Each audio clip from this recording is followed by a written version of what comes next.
Good evening, everyone. So, our next topic is about frames. Okay, I mean portal frames and multi portal frames are there in frames.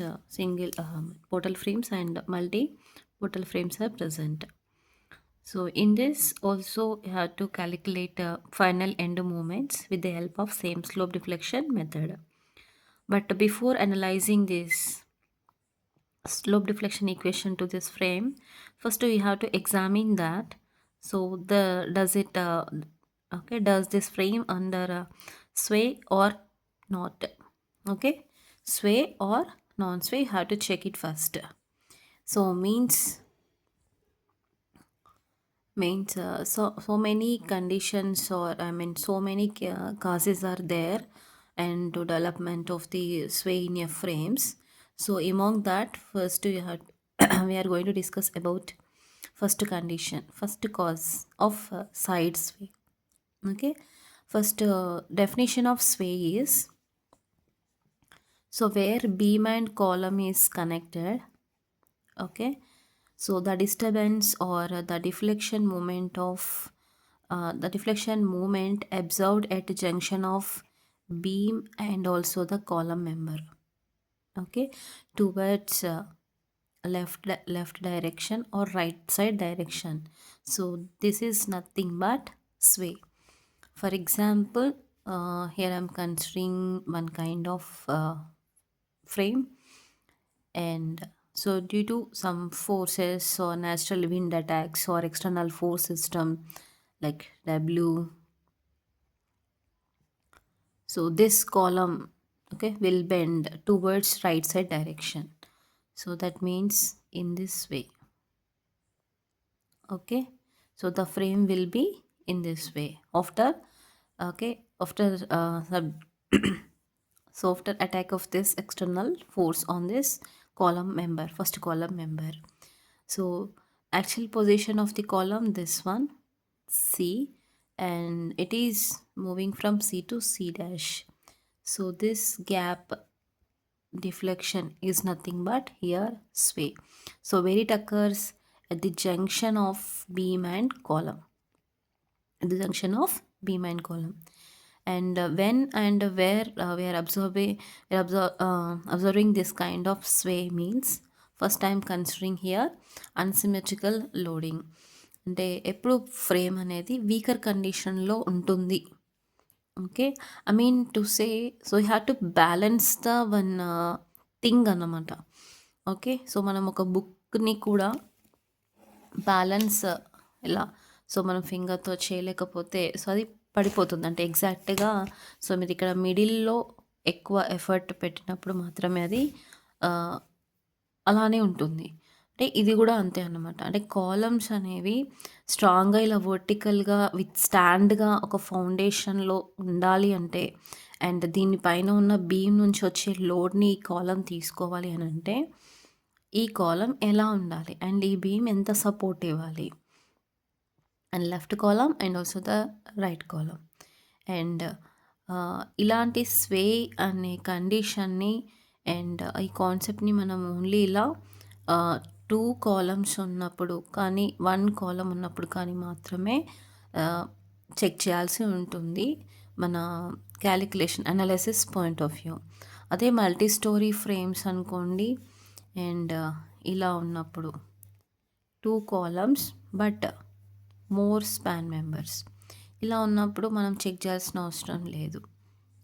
Okay, 1 beam 2 కాలం మధ్యలో ఉన్నప్పుడు, and ఇదే beam ఇక్కడ ఇంకో 3 columns వచ్చేసి ఇక్కడ ఇంకొక support ఉంటే కూడా మనం స్వేనా నాన్ స్వేనా చెక్ చేయాల్సిన అవసరం లేదు.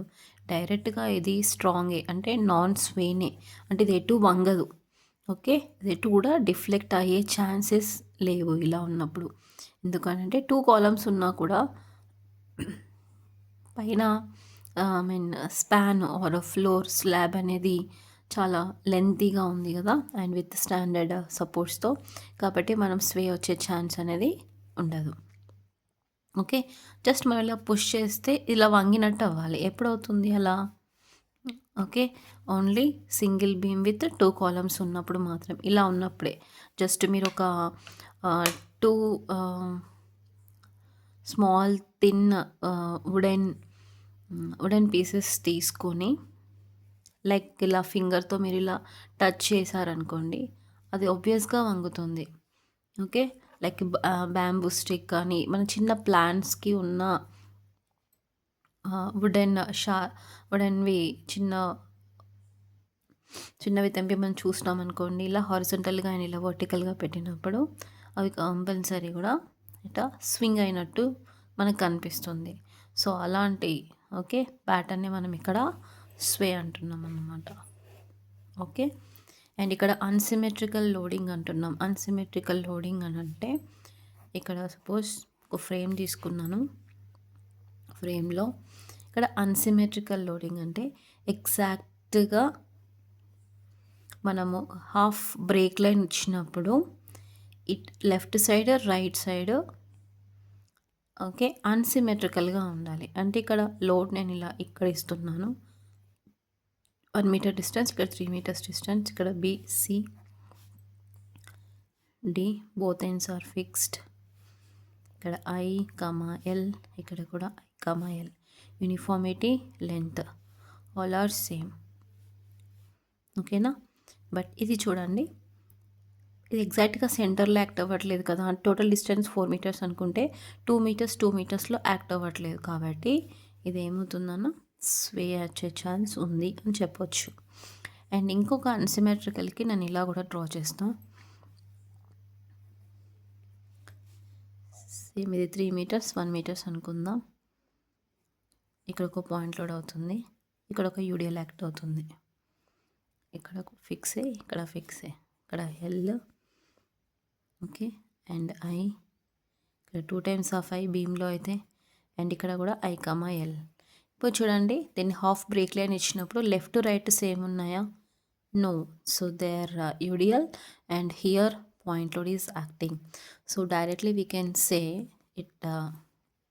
It is subjected to the sway అన్నమాట. అంటే వీకర్‌లో ఉంది. అంటే ఇంప్రాపర్‌గా ఉన్నాయి. అంటే you can imagine like 2 persons on their heads lifting same object on their heads అన్నమాట. ఇద్దరు వ్యక్తులు వాళ్ళిద్దరి హెడ్స్ పైన ఏదైనా బరువు పెట్టుకున్నారనుకోండి, లైక్ ఏదైనా రైస్ బ్యాగ్స్ కానివ్వండి, అండ్ ఏదైనా చిన్న స్మాల్ బీమే అనుకుందాము, అండ్ ఏదైనా వుడెన్ థింగే అనుకుందాము. ఇక్కడ ఉన్న పర్సన్ ఫ్యాట్గా ఉన్నాడు, ఇక్కడ ఉన్న పర్సన్ థిన్గా ఉన్నాడు అనుకుందాం. సో, అప్పుడు ఓకే. అండ్ ఆల్సో అదే బీమ్ పైన మనం ఇంకొక చిన్న వుడ్ పీస్ అనేది ఓన్లీ మధ్యలో పెట్టకుండా ఇటు రైట్ సైడే పెట్టామనుకోండి, అప్పుడు ఈ థిన్ ఉన్న పర్సన్‌కి ఇది మోయడం కష్టమవుతుంది కదా! ఎందుకంటే ఇది సైడ్‌లో ఉంది. అండ్ ఇక్కడున్న పర్సన్ ఫ్యాట్ ఉన్నాడు. వీడు కొంచెం స్ట్రాంగ్‌గా పట్టుకుంటాడు. వీడు కొంచెం వీకర్‌గా పట్టుకుంటాడు. అంటే అటు ఇటు ఇన్‌బ్యాలెన్స్‌గా కనిపిస్తది. వాళ్ళు ఒకటేసారి వాక్ చేయమని అన్నామనుకోండి, సో, కంపల్సరీ ఇది కింద పడే ఛాన్సెస్ ఉంటాయి. ఓకేనా? సో, అలాంటిదే స్వే అన్నమాట. Next unsymmetrical outline. Unsymmetrical outline అంటే in a frame right column అనేది అబ్జర్వ్ చేస్తే different lengths of the column అనమాట. అవుట్‌లైన్ అనేది డిఫరెంట్. అంటే ఇప్పుడు చూడండి, అవుట్‌లైన్ సిమిలర్ ఉంది కదా ఇక్కడ చూడ్డానికి. బట్ ఇక్కడ ఎలా ఉంది? ఇక్కడ కొంచెం ఎక్కువ ఉంది. ఇక్కడ కొంచెం తక్కువ ఉంది. అంటే నేను ఇంతకుముందు చెప్పిన ఎగ్జాంపుల్ మోసే వాళ్ళు ఎవరున్నారంటే shorter person and longer person. Okay. So, షార్ట్‌గా ఉన్న వ్యక్తి అండ్ టాల్‌గా ఉన్న వ్యక్తి మోస్తే ఎలా ఉంటది? ఓకేనా? అండ్ ఇక్కడ కూడా సేమ్ సపోర్ట్ ఇస్తున్నాను. అంటే ఎలా అంటే ఇది 1.5 ఎల్ అనుకుందాం. 1 మీటర్ ఇది 1 మీటర్ ఉంది. ఇది 1.5 మీటర్ ఉంది అంతే. సో, ఇలా ఉంటే కూడా మనకి స్వే వచ్చే ఛాన్స్ ఉంటుంది.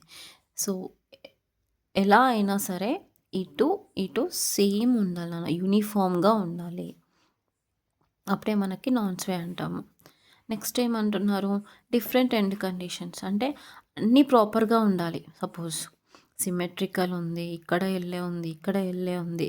బట్ సపోర్ట్స్ దగ్గరకొచ్చేసరికి ఇక్కడ ఫిక్స్డ్ ఉంది. ఇక్కడ హింజ్ ఉంది. అంటే ఇది కూడా స్వేనే. ఓకే. అంటే one person is wearing 2 different chappals and walking okay. In some road or something అనుకోండి. So, he is not able to walk properly అన్నమాట. అంటే ఏదో ఒక టైంలో ఆ పర్సన్ పడిపోయే ఛాన్సెస్ ఉంటాయి. ఆ టైంలో పడకున్నా ఆఫ్టర్ సమ్ టైమ్. సో, అది ఇలాంటి కేస్. ఓకేనా? So, imagine like that for example I am saying that and after different end conditions, next non-uniformity I said means here I'm giving same fixed, same L and here enter UDL అనుకుందాం. అంటే cut చేసినా కూడా అటు ఇటు యూడిఎలే వస్తుంది కదా, so no problem.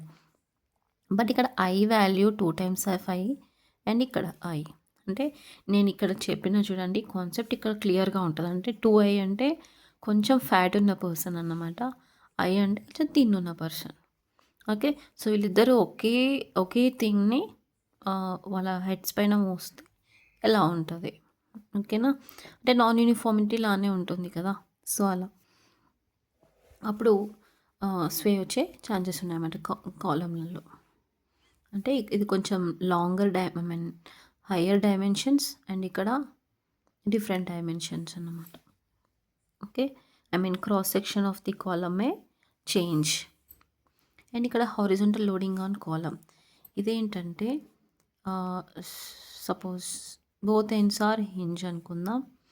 And ఇక్కడ same L, same I, same L, same I and ఇక్కడ కూడా point load exactly at same center point W.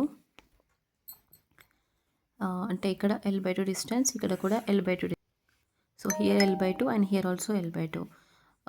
ఇక్కడ ఏంటి అంటే junction of column and beam ఉంది కదా, ఇక్కడ హారిజాంటల్గా లోడ్ యాక్ట్ అవ్వడం. I mean either left side or either right side. So this is nothing but okay, so this reason is giving you what sway in a column members, this kind of situation. So we'll be giving you sway in a frames. And last one, settlement of support. Settlement of support అంటే ఇదే support sync అవ్వడం అన్నమాట. అది fix ఉంది కదా, ఇది fix ఉంది అనుకుందాం. బట్ ఇది సింకింగ్ కండిషన్లో అంటే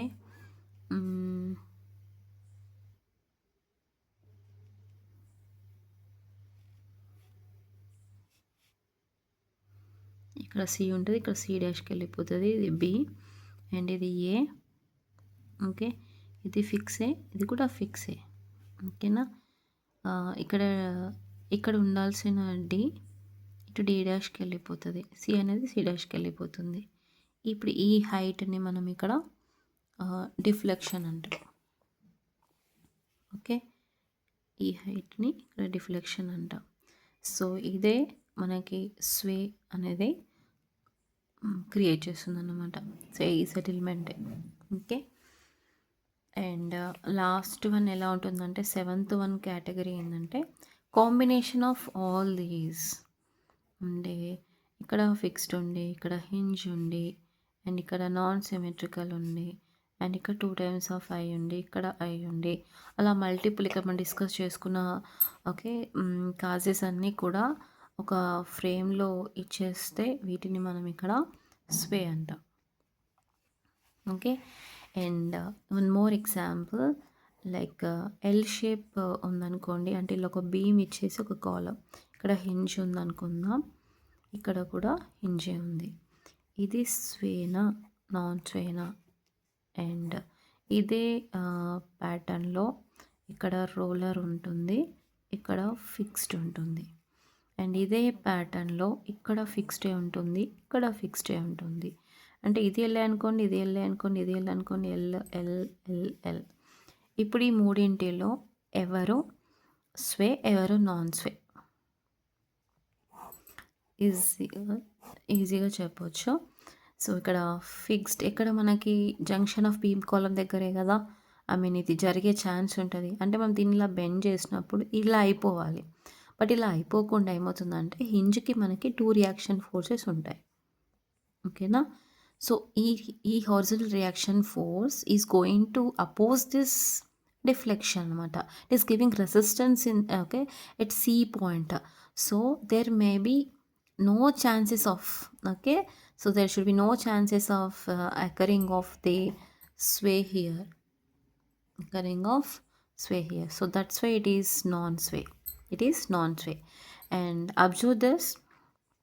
So here B and C A. So observe this roller. Okay. Observe this roller.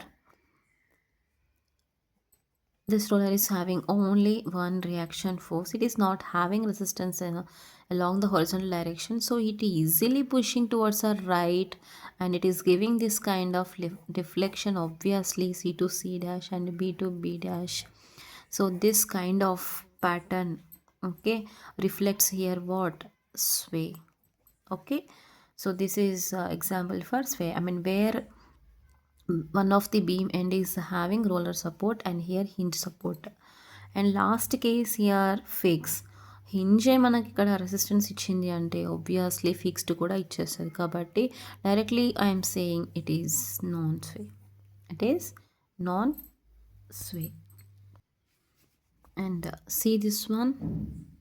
Okay, so it is also having two reaction forces. I mean, like it is a horizontal shear released support. So this is also non-sway. Okay, and in some cases, so here you may expect like this kind of support. Okay, so it may be sway kind. Okay, ఇక్కడ closed path ఉండొచ్చు, ఉండకపోవచ్చు. But ఇక్కడ ఇలా ఇలా ఉన్నట్టు fixed లాగా రాదు. So ఆ కేసులో మనం ఇక్కడ స్వే అనుకునే ఛాన్స్ అనేది ఉంటుంది. A B C. Okay, so that's it. This is all about sway and non sway cases. ఇప్పుడు మనం డిస్కస్ చేసుకున్నవన్నీ 7 కేసెస్ ఏవైతే ఉన్నాయో అవి సాటిస్ఫై చేస్తే స్వే వచ్చే ఛాన్స్ ఉంటుంది. లేదు అంటే నాన్ స్వే అని చెప్పేయచ్చు. నాన్ స్వే అని చెప్పేయచ్చు. అంటే నాన్ స్వే ఎలా ఉంటుందంటే ఇక్కడ చూడండి, ఎగ్జాక్ట్లీ అట్ సెంటర్ లోడ్ ఇక్కడ ఫిక్స్డే, ఇక్కడ ఫిక్స్డే. ఇప్పుడు ఇది నాన్ స్వే అవుతుంది. నెక్స్ట్ ఇక్కడ యూడిఎల్ ఉంది, ఇక్కడ లోడ్ ఉంది, ఇక్కడ ఫిక్స్డ్ ఉంది, ఇక్కడ ఫిక్స్డ్ ఉంది. ఇది సెంటర్ లాక్ట్ అవుతుంది, ఇది కూడా సెంటర్ లాక్ట్ అవుతుంది. అండ్ ఇక్కడ కూడా W kilonewton metre entire UDL. In all cases I I I. So ఇది కూడా ఎన్ఎస్, ఇది కూడా ఎన్ఎస్. ఓకేనా? సో ఇవి నాన్ స్వే కండిషన్స్. ఇలా హింజ్ ఉన్నా కూడా అంతే, same length, no load here. So it is also non sway. Okay, and ఇది స్వేనా నాన్ స్వేనా ఒకసారి మీరు చెక్ చేసుకోండి. So that's it. You have to remember all these cases while you are analysing the frames with the help of the slope deflection equations. Thank you.